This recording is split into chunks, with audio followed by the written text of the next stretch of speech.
One of the most important lessons I've learned, lesson number 5, is honor your journey. Honor your journey. I feel so strongly about this because so many of us tend to compare where we are with others. We tend to compare our lives with others. We tend to even compare our spiritual journey with others. And I really want you to honor your journey, which mostly means being patient with yourself. Be patient with yourself.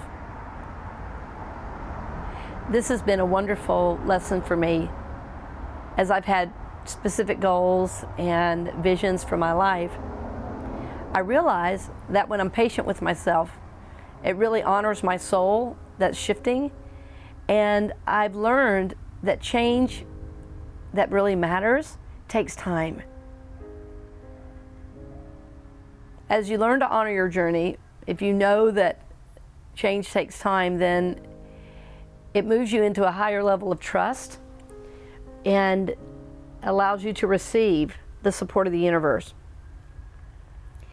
I've really realized that I have pushed myself in the past because I was comparing myself to others, and I don't want you to have to do that.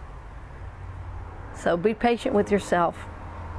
Know that change takes time, and trust it'll happen because you are supported by the whole universe.